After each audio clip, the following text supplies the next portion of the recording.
তো friend, welcome to my channel Shila blog. তো চলো আজকে বন্ধুরা তোমাদেরকে আজকে দেখাবো এটাকে কি বলে বলো তো। এটা হচ্ছে আমরা বাঙালরা বলি, এটা হচ্ছে ধুন্দুল। ধুন্দুল তোমরা কে কি বলো জানি না।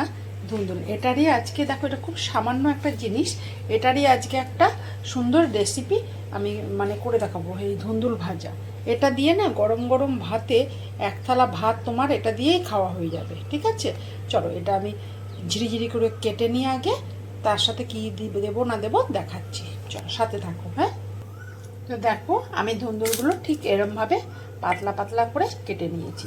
গাটা একটুখানি এমন করে বটিতে হ্যাঁচড় দিলে উঠে যাবে। তার সাথে লাগবে হচ্ছে পেঁয়াজ, পেঁয়াজ কুচো করে রেখেছি। আর করার জন্য তো সর্ষের তেল, আর একটু এটাতে কাঁচা লঙ্কা না, এটাতে তো শুকনো লঙ্কা দেবো। এই যে কড়াতে আমি তেল দেখো দিয়ে দিলাম। হ্যাঁ, আর একটু নিরামিষ, এটা তো রান্না তো যাই হোক। হ্যাঁ, তো এর মধ্যে দিয়ে দেবো একটু আমি কালো জিরা ফোড়ন, দেখো তার মধ্যে দিয়ে দেবো শুকনো লঙ্কাটা। অ্যাকচুয়ালি না এটা হচ্ছে সম্পূর্ণ নিরামিষ, কি পেঁয়াজকে যারা নিরামিষ বলে তো নিরামিষ এটা, আর না হলে তো আমিষ। যাই হোক, এটা পেঁয়াজ দিয়ে হবে।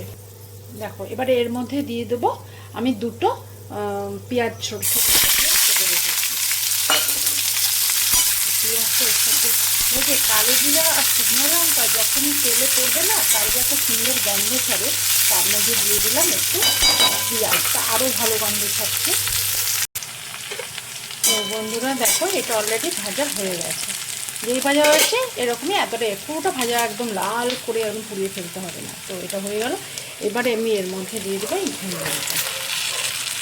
এবারে দেখো একই জিনিস অনেকে অনেক রকমভাবে রান্না করে, তো আমি এইভাবে রান্না করছি। তো এটা এক রকমের টেস্ট। এটা ভালো করে,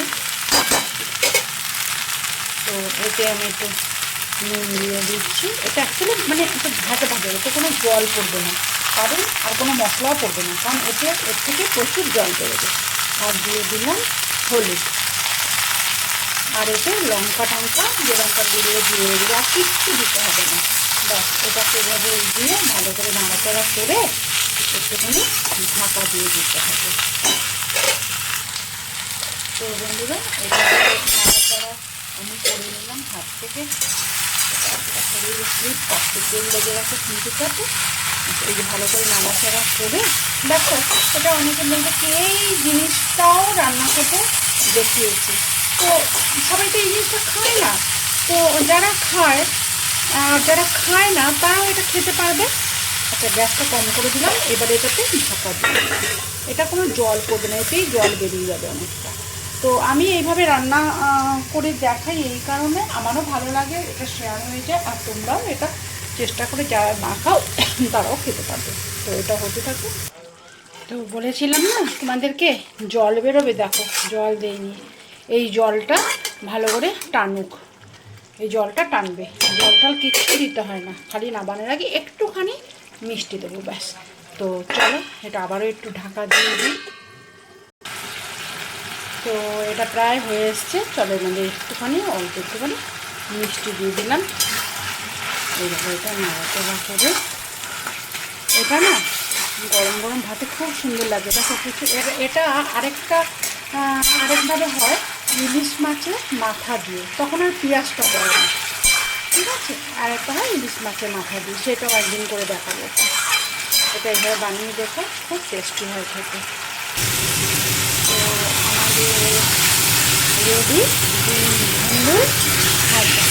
এটা হচ্ছে ভাজা ভাজাটা জল দিলাম না, এটা একটু বেশ ভাজা ভাজা হলে তবে একটু মেটিয়ে যায়, নুন দেওয়াতে একটু মেটিয়ে যায়। এটাকে কোনো খেতে খুব সুন্দর লাগে। এটা খেয়ে দেখো, বানিয়ে দেখো। আমাদের রেডি ধুন্দুল ভাজা। তো আমাদের রেডি ধুন্দুল ভাজা, এইভাবে বানিয়ে রাখো বন্ধুরা, দারুণ খাবে। চলো আজকের মতন টাটা, সবাই ভালো থেকো, সুস্থ থেকো এবং আনন্দে থেকো। টাটা।